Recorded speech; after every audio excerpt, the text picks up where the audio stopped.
hinihimpit at hinahanapan ng mali kapag nagbibigay na ng report. I've worked with him before. I haven't met him several times in the office, but I've heard a lot of good things that he was pursuing. My next question was, kanina kasi narinig ko si Dr. Ish Vargas when he said, yung mga plugs kasi, hindi na nakaka-detect nito. Can I inquire whether he really meant that red flags are usually started at the region and the national office is not available, is not aware of such? Mr. Chair, Madam Congresswoman Green, ang sinabi ko po is ang monitoring is being done at the regional level and of course at the national level din po. Katulad po ng ginagawa natin, pagdating po sa mga evaluation ng claims ay ang atin po, kaya po meron tayong medical prepayment review for some of the cases, and of course for some of the cases po yung pong post-audit, doon po ay nakikita na kaagad or maaaring makita na through the monitoring na ginagawa kung meron pong mga ganitong patterns. At the national level naman. Yeah. Mr. Chair, moving forward, with regards to the payment of premium, ang miyembro ba ng Philhealth pagka nagbabayad ng premium, isang beses lang, bawat taon, or dapat, or kailangan paulit-ulit? Please answer with a yes or no because we're constrained with time. Maaari pong paulit-ulit, maaari din pong taunan ang pagbabayad or gaya po no pwedeng semestral or quarterly po. Yeah, Mr. Chair, allow me to repeat my question. Ang tanong ko po kay Dr. Ish Vargas, kapag ba nagbabayad ka ng premium paulit-ulit, meaning when you pay for your annual premium, do you have to pay it again or hindi?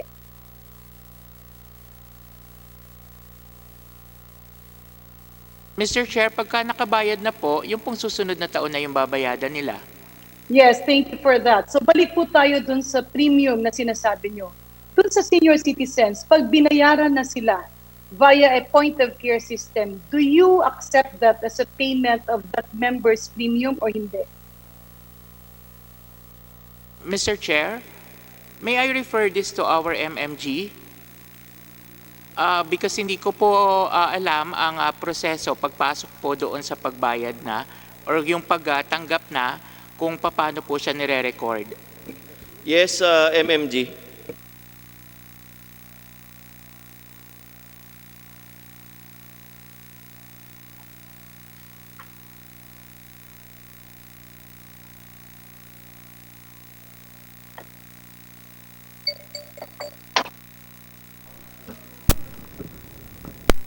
Good morning, Mr. Chair. Madam, the question is whether or not we still collect premium if they are confined through point of service. Am I correct, ma'am? The question is, if a member is already enrolled via point of care, yung nangyari sa senior citizens dati, binayaran ng ospital or ng DOH ang kanilang premium sa pamaraan ng point of care dahil wala kayong lista ng mga senior citizens. So pag kami senior citizen na nagkakasakit, agad na binabayaran yung kanilang membership with the hope that it will be re-enrolled or that member will now have, it's a methodology by which Philhealth will be able to generate a database of senior citizens. I still have to check the record, Your Honor, on whether or not there are senior citizens. Mr. Chair, can I ask the MMG head how long has he been with Philhealth? I've been with PhilHealth for 20 years, but I was just reassigned to MMG in October of 20. Mr. Chair, can I go back to Dr. Ish Vargas? Kasi alam ko pong he was very much involved with the point of care payment in PhilHealth. Sometime in 2014 and 2015. Dr. Pargas. Dr. Pargas, can you answer the question, please? Kasi napaka-basic po nyo, no? Hindi po kailangan maging official. You don't even need to be a doctor to answer that question. Let's say your parents, na-admit sila sa hospital, binayaran ang premium nila ng point of care. Are they considered members already? Are their premiums considered paid or not? Kung sa pagkakaalam ko po, kung babayadan na po ng ospital during that time, then then the patient already is a member and with qualified premium contribution. Hindi ko makita yung mga computer eh. Okay. So in other words, if that senior Si citizen Salo has tsaka si already BH been na lang. paid through the point of care system, there's no point that you have to Kimbo? collect to DBM for another premium payment. Sige. Yes or no, please, Ish? Dapat po. Okay. Balik po tayo. Paulit-ulit po kasi sinasabi na nilustay at ninakawan kayo ng 10.6 billion na allocation daw ng senior citizen. Can you explain if this is true or not? Yes or no, please?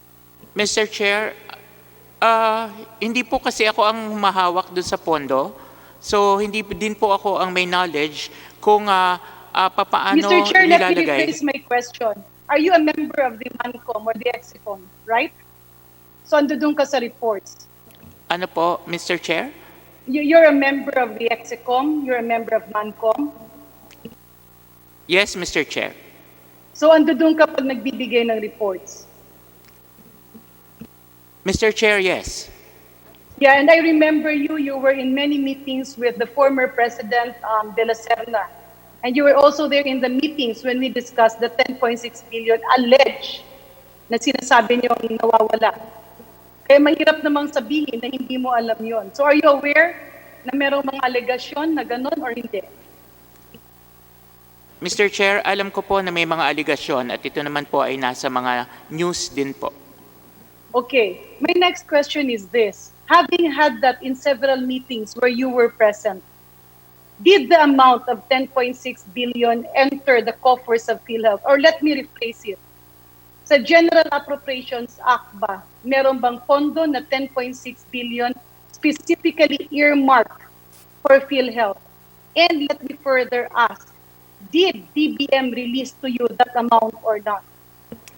Mr. Chair, hindi po ako familiar. Honorable Garin, if I may cut you, we have a deadline at 2 o'clock for your last question. Yeah. Mr. Chair, allow me to point that I produced documents during meetings if Dr. Vargas was there or not. Can we have the finance officer of PhilHealth, please, if he's present?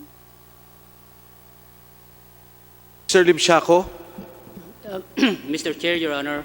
Go ahead. Hapon po. Okay. Mr. Lim Shaco, can you please answer the question?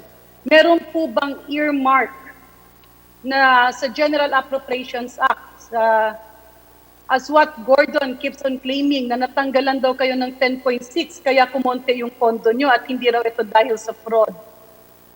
Mr. Chair, Do you have an allocation in the GEA specifically earmarked for payment of PhilHealth premiums, specifically earmarked for you, and did DBM release 10.6 billion for PhilHealth?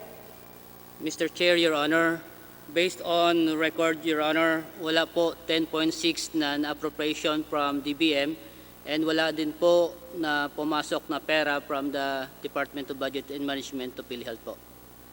Thank you very much for that, Mr. Chair. Further question.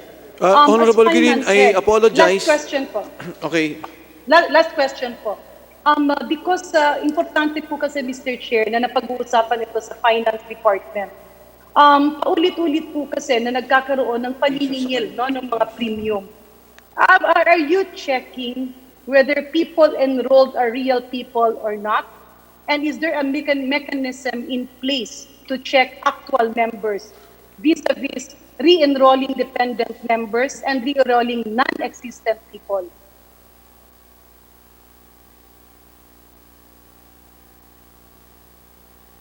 Kay Mr. Lim Shaco pa rin po sa finance. Mr. Chair, Your Honor, with due respect, Mr. Chair, I think our MMG can answer that question, Your Honor. Yes. After the reply, I now recognize the Honorable BH for the manifestation. Go ahead. Kindly reply. Hello, Mr. Chair. What we're doing right now is trying to clean the data. In fact, we have already issued different instructions to the regions as far as the cleansing of the data is concerned.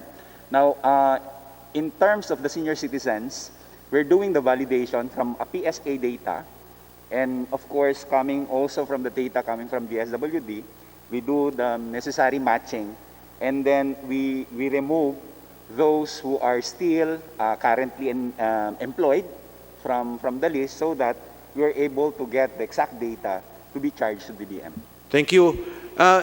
Honorable Gabriel, I apologize. I will now give the time to the Honorable BH. Thank you, Mr. Congresswoman Chair. BH. Thank you, Salamat Mr. po. Chair. Thank you po. Congressman Salo is recognized. The Honorable Kimbo, go ahead, you may continue. Salamat po, Mr. Chair. November 2022 is coming. It's an election. I'd like to ask questions po kay Dr. Pargas. And again, this is about case rates, Dr. Pargas. Go ahead, go ahead. Dr. Pargas, tinignan ko ulit yung data na submit ninyo sa akin, and thank you very much for sharing that data. At ito po ang aking nakita. This is based on August 26 data na sinubmit niyo po sa akin. Lumalabas po na doon po sa liquidations na halos 3 billion pesos so far, yan naman po ay halos evenly split between private and public hospitals. Tama po ba? Can you confirm that? Na more or less split evenly ang liquidations po natin so far ng IRM between public and private hospitals. Mr. Chair, the liquidation data po are coming from our fund management section. Okay, but more or less, Dr. Pargas, ito ay galing po sa Philhealth, so I'd like to tell you na more or less evenly split ang liquidations between public and private. At ngayon naman po, nakita ko rin po na ang total IRM liquidations po pagdating sa COVID claims would be as follows. Pagdating po sa private hospitals, this is about 128 million pesos. Pagdating naman sa public hospitals, ito naman po ay 145 million pesos. And this is based on your August 10 data submission. And can you just confirm po no, na ang liquidations na to ay based on case rates? Tama Yes. po, di ba? Mr. Chair, yes po. Pero pagdating naman po sa charges o yung singil ng ospital, this is not necessarily the same as the case rate. Tama po, di ba? Tama po, Mr. Chair. So ibig sabihin, pwedeng sumobra ang case rate, kaya tinatawag natin ang sitwasyon na yan as merong overpayment. O minsan naman, ang case rate ay mas mababa doon sa actual na siningil ng ospital, in which case may underpayment. Tama po, di ba? Tama po, Mr. Chair. Tinignan niyo Honorable na Kimbo. po ba kung more or less ano yung overpayment or underpayment pagdating sa COVID claims, Dr. Pargas? Chair, pakiulit lang po, Madam Congresswoman. Tinignan niyo na po ba ang overpayment o di kaya underpayment pagdating po sa COVID claims? In other words, have you been able to compare ang actual po na nire-reimburse ninyo sa ospital kumpara po sa sinisingil ng mga ospital? Mr. Chair, sa pag-evaluate po ng claim ay tinitingnan na po yan. Tinitingnan na po, subalit yun nga po, sa ngayon tayo ay nagbabayad according to the case rates. So, Dr. Pargas, gusto ko lang i-share sa inyo, based na rin sa submission ninyo noong August 26 sa aking opisina, ay ito po ang nakita ko pong disparity. Malaki po ang nakita kong overpayment pagdating sa public hospital kasi bagamat 145 million ang inyo nang naibayad sa claims ng public hospitals, ang kabuuang siningil lang nila ay 18 million pesos. Kung Pero Kimbo, pagdating naman sa private hospitals, nakikita natin yung reverse na pattern. 128 million ang inyong naibayad na sa private hospitals, pero ang kanilang charges o ang kanilang singil ay mas mataas. Ito po ay 330 million pesos. So ito po ang sitwasyon ngayon. Can you comment on this, Dr. Pargas? Ano po ba ang sa tingin ninyong sitwasyon dito? ito po ba ay tama, hindi tama? I'd like to hear your comments on this, particularly because last year po, no, ito po ay galing po sa inyong website, meron po kayong declaration tungkol po sa overpayments. No? Sinasabi po ninyo ay kapag merong overpayments, ito sa tingin ninyo ay efficiency gains. Kaya siguro Congresswoman Kimbo, that will be your last question. Kindly reply, Dr. Pargas. Mr. Chair, kung titingnan po natin yung polisiya ng COVID ngayon, ay kasama po sa polisiya na dapat po ay no co-payment. Yan po ay kung ito man ay mild, moderate, or severe or critical, even in a private or in a public setup, at kahit po yan ay private room, dapat po ay no co-payment ang ating polisiya. So katulad po niyan, kung may mga pribado na ang sinisingil nila sa totoo lang ay mas malaki, pero ang nabayada namin ay mas mababa, sa huli po, dapat ang mga pasyente ay hindi nila siningil, at ito again ay hindi lamang para doon sa mga ward room. Yan po ay yung nakapaloob ngayon sa ating polisiya, except of course kung itong mga room na ito ay yung may mga amenities. Thank you, Ganon din po Dr. dun sa Pargas. ating gobyerno, na ganun so, po, Dr. dapat no Pargas. co-pay din po. Thank you, Dr. Pargas. Honorable Kimbo, maraming salamat. Dr. Pargas, on the additional questions of the Honorable Kimbo, kindly reply to us officially to the committee. Mr. Chair, yes po. Okay, in summation, patapos na rin po tayo, just to finalize the case of Mr. Sarmiento, ito po ay nakafile na sa NBI at meron na rin pong case sa administrative case sa Philhealth. Tama ba, Mr. Sarmiento? Your Honor, nakafile lang po sa NBI but there is no more administrative case. As far as I'm concerned, effective. Is there an ombudsman case? The ombudsman case filed, Your Honor, is for dereliction of duty, not exactly the fake receipt cases. Okay, so as a agreement of this committee... May I be clarified, Mr. Chair? What? May I be clarified? Yes, go Kasi ahead. parang yung kanyang pagpa-file sa NBI, it is in your own volition, hindi ng region. Nag-file ka sa NBI even without yung binibigay sa yung hinihingi mo na authority. Hindi ka actually kahit Oy, sa ad Honorable hoc committee. Fernandez, yes, I understand. Ito naman po madali kasi may mga collecting agents kayo, di ba? Matitrace nyo naman Sino yung kumulekta, sino yung hindi nagbigay sa Philhealth, di po ba? Ngayon, as a resolution to this, Honorable Fernandez, Honorable Marcoleta, including all members present, na ito po ay iti-take up na case ng committee. Kasama po to sa mga pag-uusapan ng komite sa OFW cases natin. So we would require your support also and assistance, Honorable Mr. Sarmiento. Saan po kayo ngayon naka-assign? Nagtatrabaho po kayo ngayon? Yes, Your Honor, I am now connected with the POEA itself. You're now with POEA. Yes, Your Honor. Okay, that's good. So we will be coordinating with you para po to dito and whatever will be the resolution of this committee. Yes, Your Honor. Kung sino po may kasalanan, kung sino may negligence, at kung sinong dapat kasuhan. So thank you, Mr. Sarmiento. Thank you, Honorable Fernandez. Congressman BH, can I give you 5 minutes for your manifestation? Go ahead.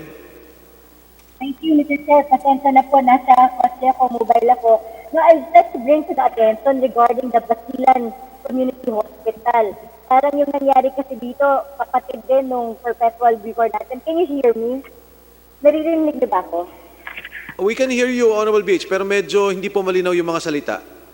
Nasa kotse kasi ako, Mr. Chair. But anyway, do we have a next hearing so that I can bring this up? I'd like to discuss the Basilan Community Hospital and of course there are other hospitals also na kapatid ni Perpetual Tukor natin, Mr. Chair, na lahat nawala ng parang bula ang kaso at nawala na parang bula yung penalties at suspension po ng mga hospital na ito. What particular hospital, Kong BH? Basilan Community Hospital, Mr. Chair. This was filed July 28, 2011 and then bigla na lang nawala ang kanilang penalties, nawala ang suspension, nagkaroon na lang bigla ang board at sinasabi na pinagbayad na lang po sila ng 200,000, Mr. Chair, at wala ng suspension. Attorney Labia, can you... Mr. Chair, na nakarating na to sa Court of Appeals and sabi ng kanilang corporate office na patakaran, pag umabot na sa Court of Appeals, bawal nang palitan kung ano man ang nangyayari sa arbitration. So this is what Yes, thank you, Honorable BH. I'm sorry, medyo ano po, pero yung pong binabanggit nyo na ospital, kindly submit it to us para magkaroon to ng final TWG discussion if this is similar as you stated with the cases that are being discussed in the committee. Congresswoman BH, thank you. Mr. Chair. thank you, Mr. Chair. Salamat po, Congresswoman BH. Maraming salamat. Okay, sa pagtatapos po natin, just to clarify, no, yes, Honorable Barsagi, you want to say something? Well, just a formal clarification for everybody. Ito po, Mr. Chairman, ay tungkol sa case rate system. Simula nang umpisa natin ang case rate system, every year, ang observation ng COA ay i-review yung kanilang policy regarding overpayment. And Mr. Mas, will you please listen? Okay. Yung sinasabi natin na underpayment, when it comes to private hospital, kung ang case rate ay mas mababa kesa sa actual billing, the patient is still liable to pay the difference. Tama po ba? Private hospital. Mr. Chair, yes. Kahit na yung pasyente na nasa private hospital ay senior citizen o kaya 4Ps o kaya National Household Targeting System ang kanilang PhilHealth membership. Tama po ba? Mr. Chair, yes. Yes. Sa madaling sabi, insofar as private hospitals are concerned, there will be no underpayment because they can always demand for the balance. Yes or no? Mr. Chair, yes. Except, Oh yes. And therefore, pero bagamat walang underpayment sa private hospital, nagkakaroon ng overpayment. Yes or no? Mr. Chair, pwede po mangyari. Oh, kung sakaling ang bilamang sa hospital is only 10,000 at inyong case rate ay 25,000, ang ibabayad nyo ay 25,000. Mr. Chair, yes. Correct. When it comes to public hospital, yung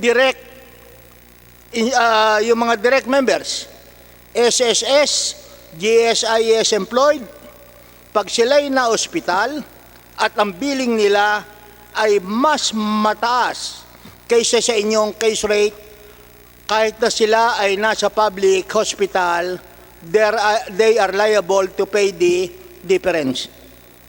Mr. Chair, yes. Yes. Kaya magkakaroon lamang ng overpayment ang mga direct members sa ospital kung ang bill nila ay mas mababa kaysa case rate. Correct or not? Yes, Mr. Chair, but... Kaya yung no balance billing natin, it applies only, number 1, to senior citizens. Number 2, National Household Targeting System. Number 3, 4Ps. Number 4, PWDs, under certain cases, pati na sa POS.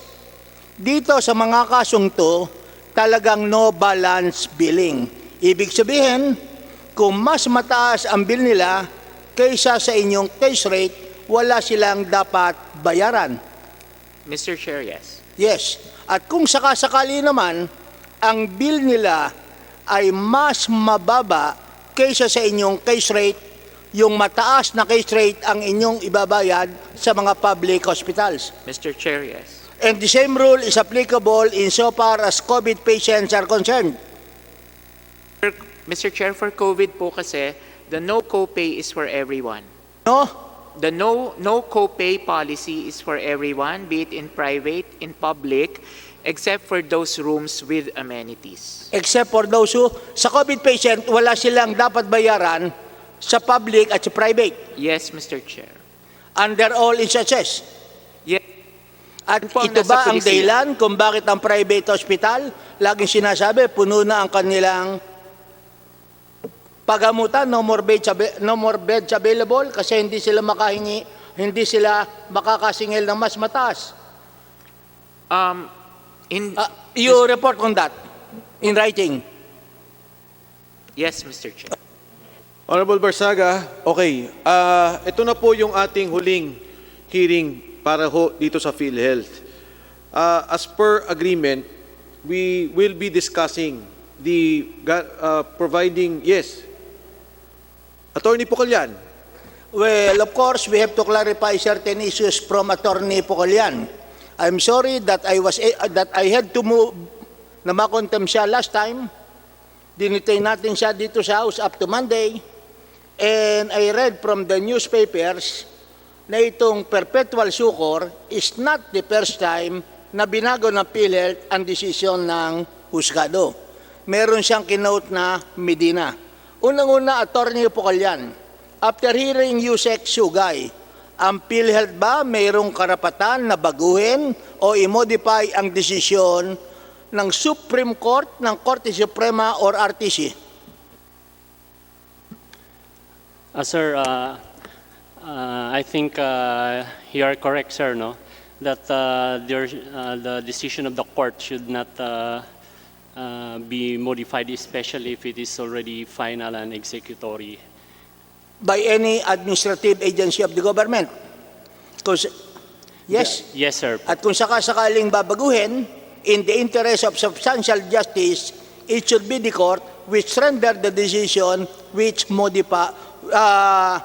should modify the decision. Second, binanggit mo sa pahayagan na hindi ito ang unang kaso. Meron kang sinabing Medina case. Yes, When sir. was the Medina case? Sir, during, I think, the case was discussed sometime in May of 2018. Okay, aside from Medina case, meron pa bang mga naunang cases na minodify ng PhilHealth ang desisyon ng husgado? Yes, sir po. Kailan yan? At anong kaso? Yes, sir. Even before the issuance of legal opinion in June 2018, the PhilHealth Board has previously modified decisions which already attained finality and affirmed by the courts, like the Health Serve Los Baños through PBR 2067 series of 2016, Dr. Esther Garcia General Hospital. What year? 2016 po. 16. Opo. Then the case of Dr. Esther Garcia General Hospital, PBR 1726 series of 2013. Mercado Medical Clinic, PBR 1765 series of 2013. And UERM Memorial Medical Center, PBR 1681 series of 2012 po. Mr. Chairman, what's the nature of these resolutions? What's the nature of the cases where PhilHealth Board modified? Kagaya nung sa Mercado Clinic, what was the decision and how was it modified? Mr. Chair, I think these are all cases litigated or resolved by the Committee on Appealed Administrative Cases. This is CAAC. Okay? I think, Mr. Chair, we should require PhilHealth to submit to us the list of cases, administrative cases, under which that PhilHealth Resolution 2334 was applied. You will realize that particular resolution was used in changing the suspension orders of this PhilHealth healthcare institutions into the maximization of fines and restitution of whatever benefits they receive. This was the very use of that PhilHealth resolution. Mr. Chair, I think PhilHealth should give us the list of all these cases. Marami ito, Congressman Barsaga, para malaman natin. Honorable Rimulya, Honorable Marcoleta, because Chairman. of the circumstances na mahipit po tayo sa oras and we still have to finalize our... Mr. Chairman, Mr. Chair. Yeah, yung policy we lang will behind order the PhilHealth, yung pong cases ninyo. Mr. Chairman, that have i-clarify been, ko lang. Yung policy. Yes, in particular, Attorney can you please submit to us these cases for consideration of the committee? Kahit soft copy na lang po. Honorable Yes, sir. Rimulya. Attorney Pukalyan, Yes, naging sir. habit na ng PhilHealth Para isa lang. na yung suspensions ng hospitals ay inyong binabaliwala at nag-administer na lang kayo ng fine parang ginawa sa Perpetual Succor Hospital? Laging common na yan, practice na yan, Attorney Pocalian.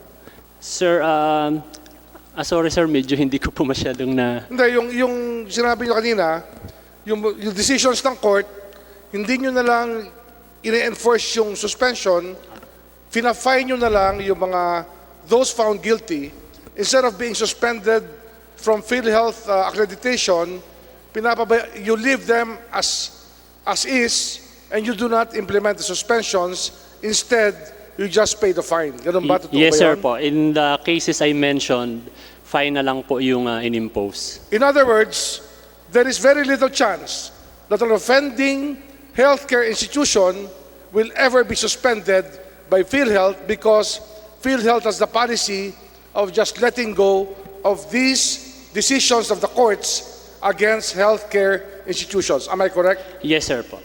Thank you, Mr. Chairman. Thank Chair. you, Honorable Mr. Chair. Honorable Deputy Speaker. Let us not forget as well, Mr. Chair, that the same person, Attorney Roger Pocalian, was the one who signed and issued a certificate of buying the desktops and laptops, which is not permitted under GAA 2018 under Section 23. So siya rin din po yung nag-sign at siya rin yung nag-sign on behalf of BP Rodolfo Attorney Del Rosario. Okay. Baka kasi nakakalimutan natin, Mr. Chairman, bawal, ginawa pa rin niya. Noted. That will be part of our discussion on the IT aspect of the committee report. Before Honorable Marcoleta, before we continue, can I just allow the Philippine Hospitals Association to give their manifestation?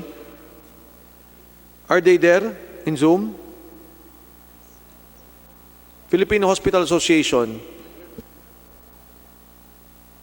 Private Hospitals Association. Your Honor? Yes, go ahead, ma'am. Yes, I think the executive director is no longer around. May I please have do I need to swear in?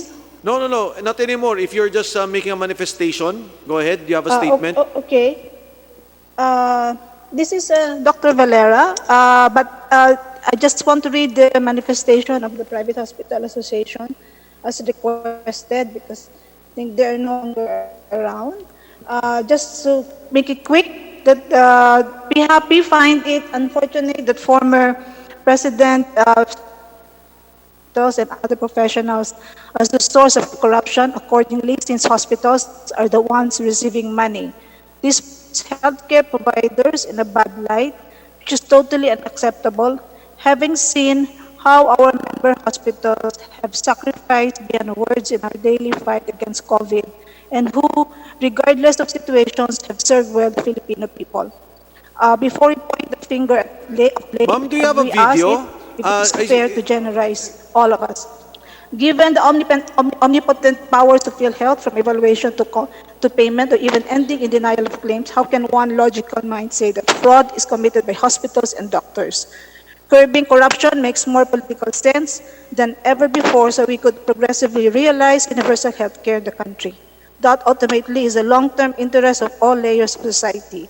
And Be Happy is the first in line to protect that interest and shield social policy so as to eliminate the marginalization of the disadvantaged. The healthcare industry is well known for dynamism and resiliency. We will pursue and deepen the burgeoning momentum for change and seek solution to the ailment plaguing PhilHealth before it becomes incurable. Thank you. Thank you. Honorable Marcoleta. Mr. Chair, wind up ko lang yung tungkol sa sinasabi ko kanina na magsaysay shipping. Ang sabi ni Dr. Pargas, nakolekta na. Lahat ba ay nakolekta o meron pang kukolektahin, Dr. Pargas? Mr. Chair, according to the updated report of the NCR, this is as of September, the report was made September 2. They have computed penalty for the late remittance based on the submitted list of premiums from 2015 to 2018 by the MMC.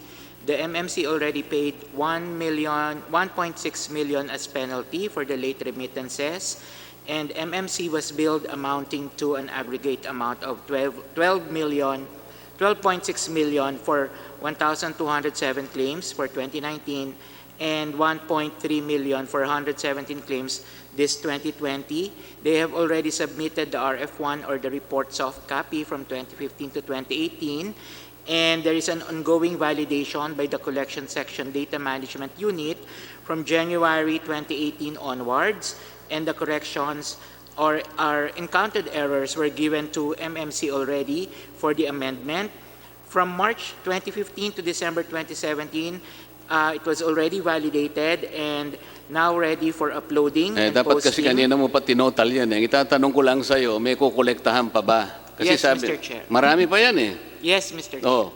Ito yung nagiging malaki talaga yan, lalong-lalo na yung POAA. Ngayon, ang tinatanong namin kanina kay dating Regional Vice President ng RPO NCR, kung meron siyang ginawa man lang na aksyon para usigin itong mga taong ito. Matay ko mang isipin, wala siyang ginagawa.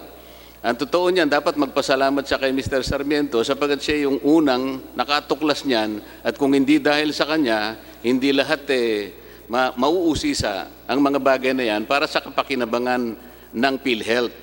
Ngayon, kahit na mabayaran lahat, makolekta lahat ang pondo na yan, pero yung taong usigin ninyo, yung taong aasuntuhin, wala kahit isa. Ito yung napakasamang epekto, record ng RPO NCR, sapagkat kahit na mabunyag ang isang napakalaking sindikato, maaring makolekta ninyo. Pero tikom ang bibig nyo eh.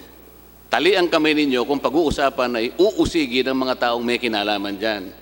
Hindi ba, Mr. Mas, kayo po ay nasa under suspension ngayon? Yes, sir. Dahil nga meron kayong kaso sa ombudsman, tama ho ba?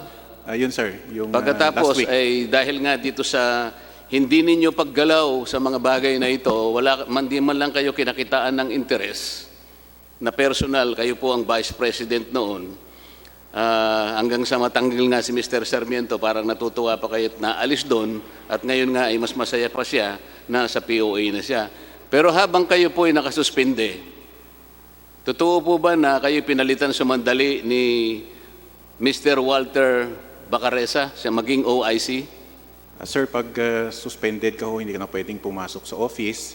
Oo nga, totoo alam, ba? sir. Hindi ko alam, sir. Narinig ko lang kanina dito na papalitan daw ako ni Mr. Walter Bacaresa. Yun na nga, totoo ito. Sapagkat, nung isang gabi pa eh. Mr. Chair, tama ba yun na natanggap kong Viber sa'yo na kaya wala ngayon sa ating pagdinig si COO Arnel de Jesus, sapagkat nabasa ko sa kanyang sulat, katakot-takot na angioplasty, angiogram, kung ano-ano yung nakalagay sa sulat. Nasabi ko pa nga sa iyo, pabiro, Mr. Chair, bakit lahat ng mga tagapag-alaga ng PhilHealth funds puro may sakit? Pero siya ang nag-preside nito eh. Attorney Mangawang, nandyan po ba kayo? Hindi ba totoo ito, Atty. Mangawang? Nandun ka eh. Nag-preside si Mr. De Jesus sa Exicom para pansamantalang mapalitan muna si Mr. Mas bilang OIC. Ito yung Walter Bacaresa. Tama? Sir, are you referring, sir, Mr. Chair, are you referring, sir, to the Exicom that was held yesterday po? If that is the Exicom that you are referring to, there was no discussion during the Exicom meeting on the OICs. What happened, sir, is I forwarded to the board members the PowerPoint presentation made by EVP De Jesus on August 26, together with the suggested OICs of the suspended officers, and forwarded also the PDS or personal data sheet of these recommended. But the board's instruction was to submit the PDS, and these designations are subject to confirmation by the board, Mr. Chair. Ang tinatanong ko sa iyo hindi ba totoo na si Mr. De Jesus ang nag-chair ng EXICOM meeting? Yesterday, yes po.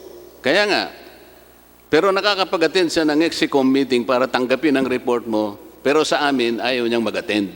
Yun ang gusto kong establish.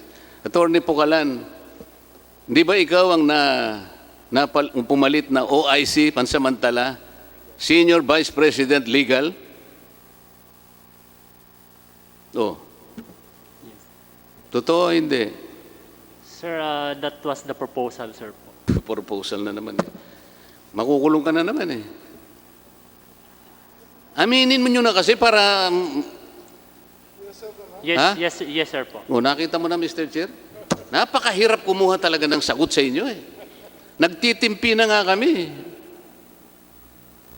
Napakasimpleng tanong lang. Pagkatapos, ikaw naman, Mr. Mangawang, nagkukunwari ka pa kung ano-anong sinasabi mo Ang dami sana namin gustong talakayin dito. Alam nyo, napaka-isang importanteng posisyon dito, yung actuary. Ang dami ko sanang gustong itanong sa kanya. Alam mo, si Miss Santiago, nakikita ko siya na napakapasensyosa niya nakaupo rito, kahit na paminsan-minsan lamang siya nga itatanong. Ang totoo niyan ang dami ko sanang gustong itanong sapagat napaka-importante ng posisyon na yan Pero dahil sa pagsagot ninyo na paikot-ikot, takipan dito, takipan doon, nasasacrifice pati yung oras namin Kasi may oras kami hanggang alas 2 lang kami rito o talagang gusto nyo patagalan para... Isa na lang, Mr. Chair. Go ahead. Sino po ba ang pinuno sa inyo ng Health Finance Policy Research Department? Dr. Pargas? Ikaw, Dr. Pargas? Sir, dalawa po yun. The Health Finance Policy Sector, ako po yung sector head. O, The yung Benefits Research, the Benefits Development and Research Department is another department po, headed by a manager. Right now, it's acting senior manager, Dr.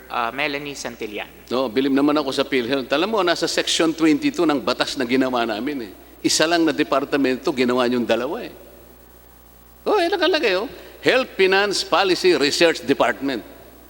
Walang sinabing dadalawahin mo ito Pero kaya ako tinatanong ito, napaka-importante nung pananagutan ito. Halimbawa, sabi niya, dapat meron kayong research at saka studies sa development policies para ma-ensure ninyo ang viability, adequacy, and responsiveness of the program. Meron ba kayong research saka studies? Kasi bago ka sumagot, kukunin namin yan. Nasa batas ito. Dapat meron kayong research and studies para panagutan ninyo yung development program ng policies ninyo to ensure viability, adequacy, and responsiveness of the program. Review, evaluate, assess the program's impact on the access to as well as to the quality and cost of healthcare services in this country. Napaka-importante nitong mga ito. Meron ba kayong ginagawang ganito? Kasi kung wala, sabihin mo wala. Kung meron, kukunin namin yan. Kasi ito ang pagbabasihan namin sa lahat ng pinagtatanungan namin sa inyo kung bakit nagkagani-ganito ang health program ng PhilHealth. Meron ba o wala, Dr. Pargas? Mr. Chair, meron po, part po yan ng development process. Kaya nga, pwede mong isubmit lahat ang ginawa ninyong research and studies. Pakisubmit na lang po, Dr. Pargas. Thank you, Honorable Marcoleta. Hindi, ito pa. Ito. I just want to... go ahead. Kasunod nito. Dr. Pargas, merong isang batas na nag-amend sa Republic Act 7875. Ito yung Republic Act 9241. Siguro kabisado nito, lalong-lalo na si Attorney Mangawang. Hindi ba rito pinapananagot ang NEDA in coordination with the National Statistics Office and the National Institute of Health of the University of the Philippines to undertake studies to validate the accomplishments of the PhilHealth program? Alam po ba niyo ito? Yes, Mr. Chair.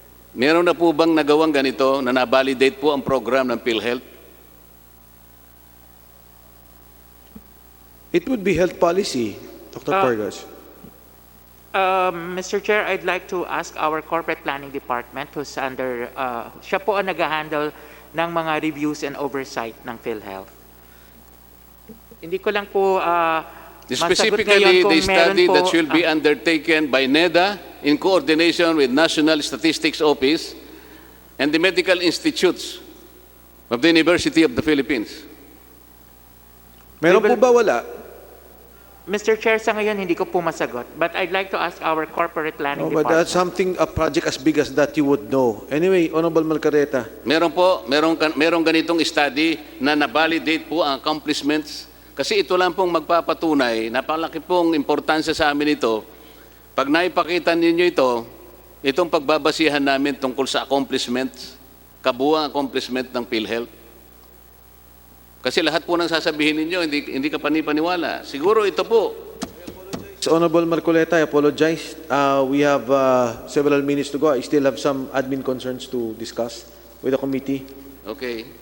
Thank you. Thank you, we Mr. will submit Please if there submit is. if you do have that study. Pero hindi naman ako naniniwala na kasama yung Statistics Office, UP, tsaka yung ibang opisina, hindi nyo ma-recall kung may study kayo. Wala. Anyway, for the additional resolutions by Brother Eddie Villanueva, our Deputy Speaker, and Congressman Domingo Rivera, resolution directing the appropriate House committees to conduct an inquiry in aid of legislation to the alleged corruption and funds management controversies that found the Philippine Health Insurance, PhilHealth Corporation, with the end view of instituting necessary reforms for the effective and transparent administration of the National Health Insurance Program.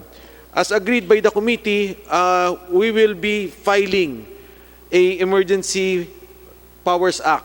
This was done in the past. Marami na po tayong naging president na nagkaroon ng isang batas para bigyan ng emergency powers ang ating Pangulo, ang eksekutibo.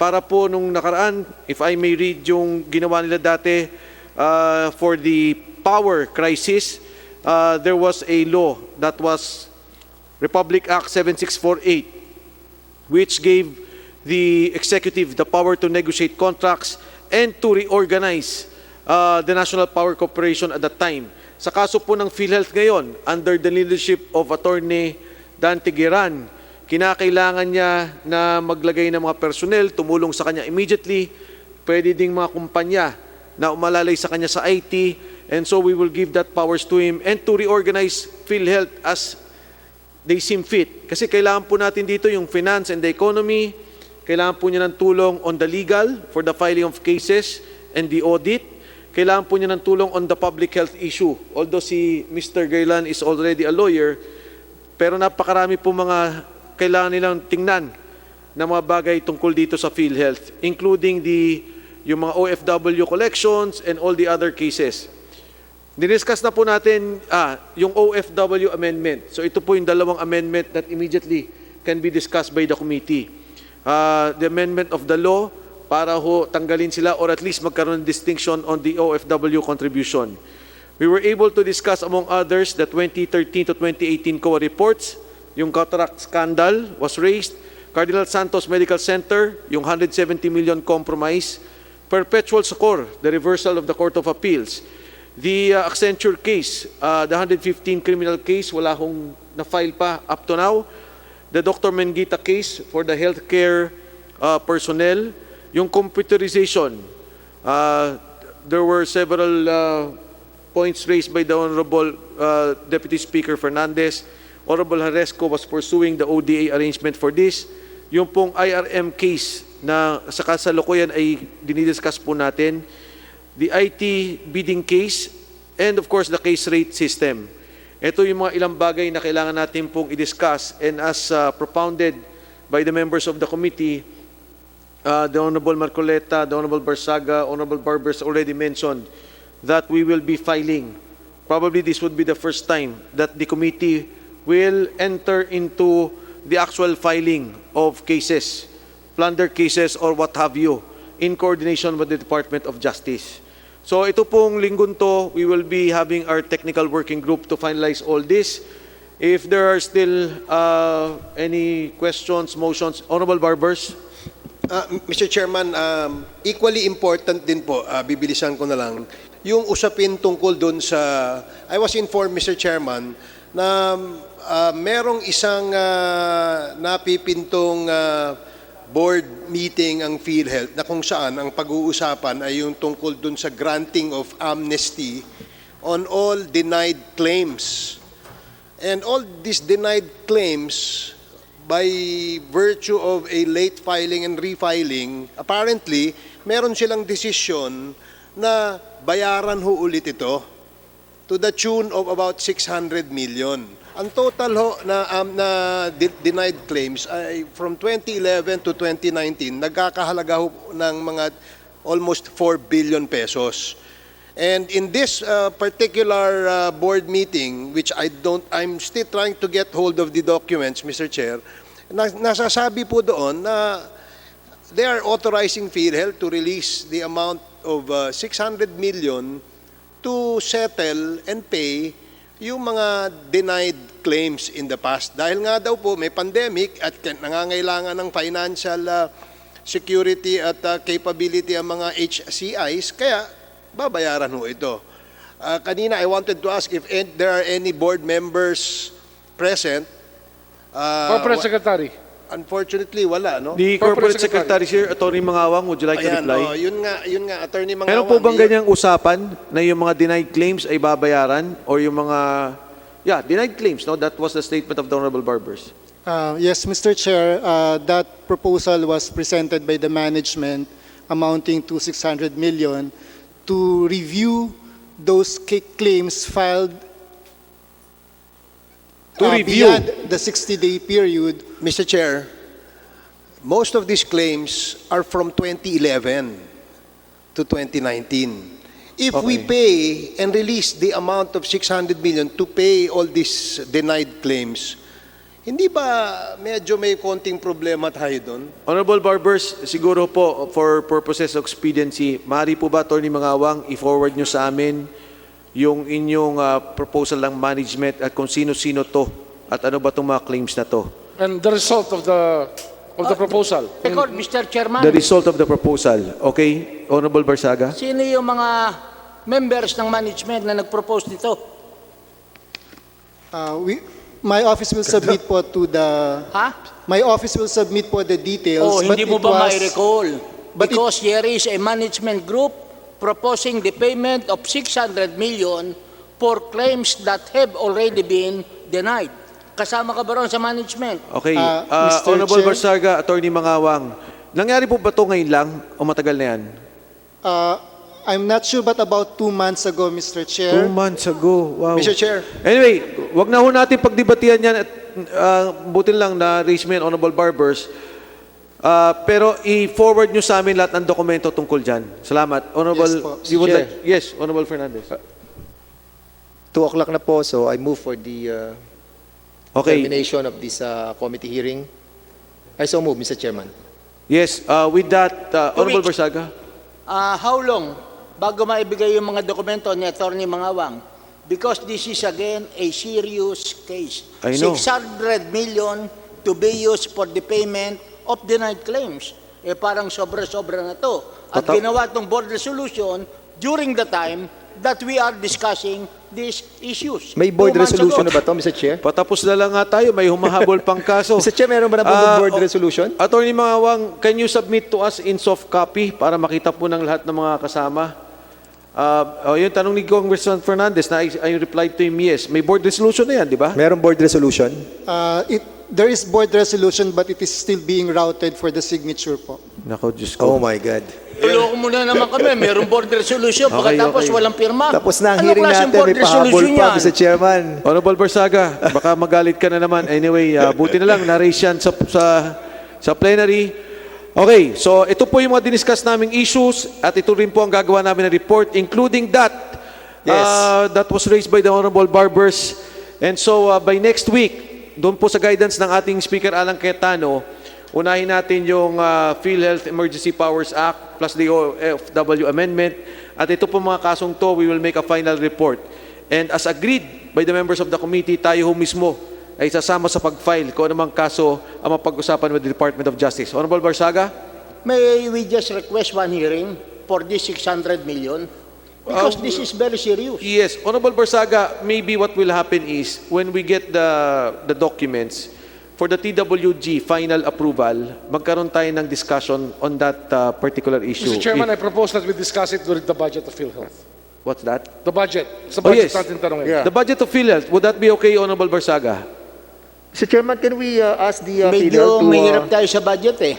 Sapagkat sasabihin ng ating mga kababayan, pag may mga questions tayo about the budget, sila naman ang mahihirapan, and that would be the claim of the Mr. PhilHealth Chairman. officials. We cannot pay the hospitals Mr. Chairman. sapagkat iniipit ng Kongreso ang aming budget. But this is an issue of graft and corruption and possibly plunder. Mr. At Chairman, any Board rate, resolution again. at any rate, this routing of the board resolution be held on abeyance until such time that we have tackled this fully and lengthily, Mr. Chairman. well, see... Can we get a commitment from them, from Yes, the yes. corporate secretary? Refrain muna from issuing the, No, Honorable, just to, Deputy Speaker Fernandez, yan po kasi decision ng board, pero iyan naman po ay niraroute nila, and I'm very happy that Attorney Dante Giran is already there. So we don't need to really urgently request them to stop that. Mr. Chairman, they're asking for the signatures of the members of the board already, and they're giving the copy to the different board Exactly. members. Exactly po. Kaya nga po, we will be asking for those documents, and as stated, there is a newly appointed CEO for that matter. Okay, Mr. Chairman, let us remind the newly appointed President and CEO to look on this matter seriously, Mr. Chairman. Honorable Rimulya. With that, okay, Mr. Chair, I move again for the termination of this committee hearing, and congratulations, Mr. Mike Defensor, for a job well done. Thank you, Deputy Speaker Fernandez. Maraming pong salamat. On the floor, let me thank the Honorable Barbers, Honorable Kabatbat, the Honorable Barsaga, and of course, the Senior Vice Chairman of the Committee of Public Accounts and the Committee of Good Government Accountability, the Honorable Rimulya. So with that, on the part of the Committee of Public Accounts, this hearing is terminated. On the part of the Committee on Good Government and Public Accountability, or the House Blue Ribbon Committee, this hearing is terminated.